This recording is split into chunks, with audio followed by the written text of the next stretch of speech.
drawings, and I've been making laminated boxes using a wide variety of hardwoods for more than 25 years.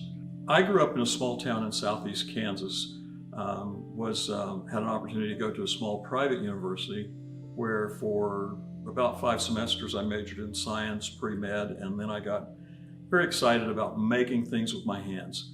I'm often asked about the process that I use to make these, and I'll explain first. In my shop I have a lot of rough lumber, typically 1 inch or more in thickness, very rough, and then I have an inventory of veneers, which are roughly 1/30 of an inch in thickness. The solid lumber I machine, resaw. Essentially I'm working as a sawmill in my shop to resaw to random thicknesses, and then I design a stack of wood that's the dry woods, include the veneers in it. When I have the size and the color combination I need, I'm ready to start gluing them together. So the group of vertical woods that you see here is the first generation of a piece that I make when I'm ready to create a piece. Once that group is glued together, I will plot the shape of it, cut it to this elliptical shape, and then find suitable woods that I want to glue onto the top. And that's usually a real accent wood or a highly figured wood or one that's extremely unusual. At that point, I have a solid block, if you can imagine it without the handle, a solid block. I start to bandsaw it apart. At one step in the process, I cut into the center and remove the core, and then I have a hollow piece, and I'm able to start cutting the pieces apart. So all of these pieces are actually separated, and then I begin with a pretty intensive abrasive process, taking each one of these pieces through 5 steps of abrasive sanding to shape it and eventually to smooth it. What you're seeing are mostly natural hardwood colors. I occasionally sandwich some dyed veneers into it, so you might see bright magenta or a green in some of the pieces. But this is my version of what's generally known in woodworking as a bandsaw box. I've not seen anybody laminate a lot of woods together to get the effect that I have.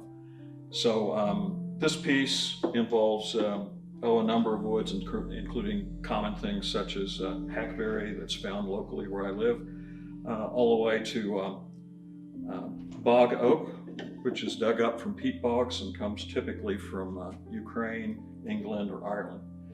This box is a little more complex with 2 compartments. I refer to them as centipede boxes because of all of the legs. I found that when I started putting vessels on legs, they became much more animated and much more sculptural. And it's a style that I've done for probably 15 years and I've always had a lot of success with it, and I play around with lots of different woods in it.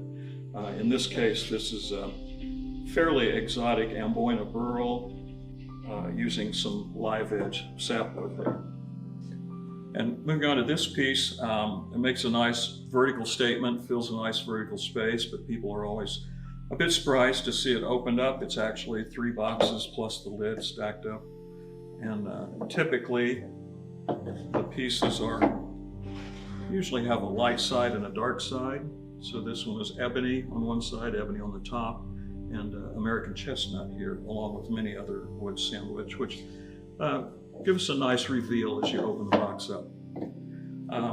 The process of laminating wood and creating boxes led me a few years back to want to push for a little more fine art pieces. So I knew that using this material that I laminated, there was great possibility to do sculptural pieces. So this is really the direction that I've headed now. I think I did my first sculpture about 4 years ago.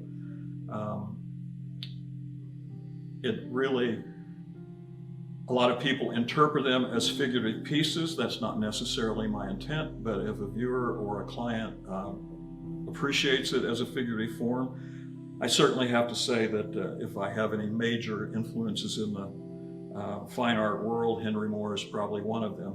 So I guess I can't really deny that these pieces have figurative effects to them. So I'm pushing the envelope of woodworking, trying to really carve a distinctive place for myself in the fine art world. And the sculpture is really the new direction I'm going. I don't really foresee that there will be a time when I don't make vessels, because they've been an important part of what I made for the last 30 years. But sculpture is definitely taking on a new dimension in the direction I'm going with the work.